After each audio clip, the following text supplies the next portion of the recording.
It was the pandemic when many industries saw huge layoffs, but the music industry seemed like it suffered the most. Many famous artists couldn't go on tours, making it difficult for them to sustain a healthy living, and for new ones, they couldn't even get started. For the music industry, it was nothing more than the end of live concerts. And to make things worse, the international dance music industry said it saw a 54% decline in value in 2020, down to $3.6 billion.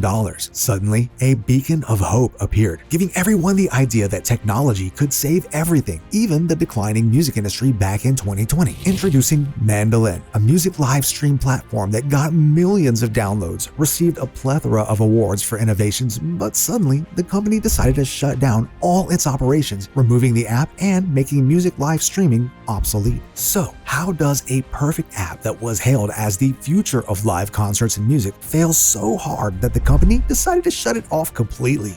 Introducing Mandolin. Launched in 2020 at a time when everyone was panicking, Mandolin was a live streaming platform designed specifically for musicians to connect with their fans. You can consider it as Twitch, but it was made for music fans. In 2020, when staying at home with no hopes of going out, in-person concerts became impossible, hurting the music industry beyond comprehension. But that's where Mandolin launched. It was almost the savior for musicians, and the hype was real. This app offered a way for musicians to continue performing their live streams while generating income through digital ticketed live streams and virtual meet and greets, and even incorporated some of the most innovative technologies like NFTs, so the fans could get a limited edition collectible by their favorite artists. Back in 2021, Mandolin raised a whopping $12 million in funding, and this round was led by 645 Ventures and Foundry Group. According to the Foundry Group's partner Ryan McIntyre, we believe COVID-19 has accelerated the transition to a world where all in-person events are expected to be digitally simulcast.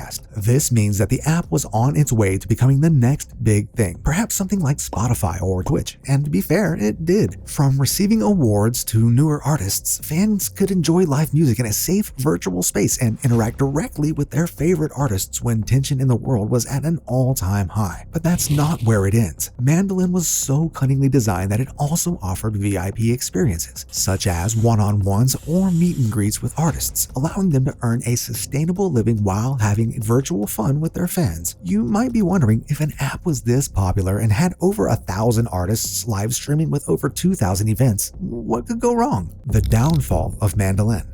Just 3 years later after its release, the music live stream platform was winding down operations, and according to the company, it could not sustain itself at this point. An app that won awards for innovations in fan live stream engagement has now completely shut down, and to most people, it just doesn't make sense. But there's a good reason behind this decision. According to Mandolin's CEO and co-founder Mary Kay Hughes, they have spent a large portion of their last year fundraising to sustain and grow their business, but unfortunately they were unable to secure any further commitment to their vision. This is not just with Mandolin, but other apps that were launched during the pandemic are suffering the same fate. And it's hard to believe that an app that had music legends like Lil Wayne, Macy Gray, and John Legend so active is now going away and completely shutting off. The dwindling streams. The main reason why Mandolin has shut down is simply because of the dwindling number of live streams. While Mandolin offered a host of features to enhance fan engagements like live chat, virtual meet and greets, and exclusive meetups, it heavily relied on artists themselves to generate unique and compelling content. With the pandemic restrictions coming to an ease and in-person concerts resuming, an app or service like Mandolin has no reason to stay in the market. Just like the COVID masks, things have died down. There was a time when the mask industry was on the rise and the prices soared. But now that the pandemic is gone, we are seeing a huge dip in that industry as well. Musicians are just not as interested in putting out content as they once were. During the pandemic, they needed to push their limits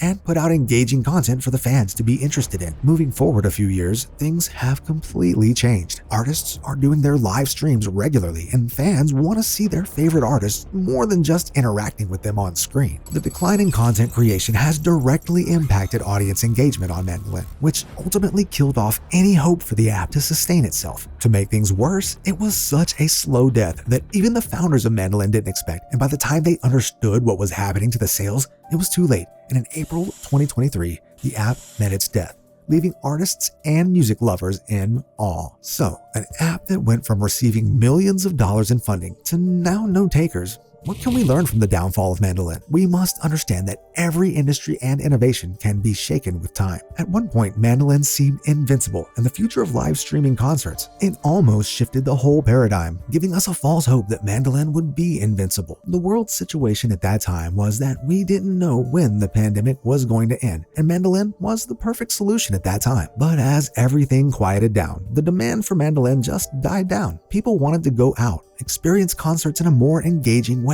and enjoy real interaction as opposed to a digital one. This gives us one single lesson. No matter how innovative an idea you have, the state of the world hardly impacts your product. And while mandolin is nowhere to be found, it would still be remembered as a fun time by most music fans all over the world. And if you're interested in more videos like these, please give us a like, subscribe to our channel, and ring the bell icon for future documentaries like these.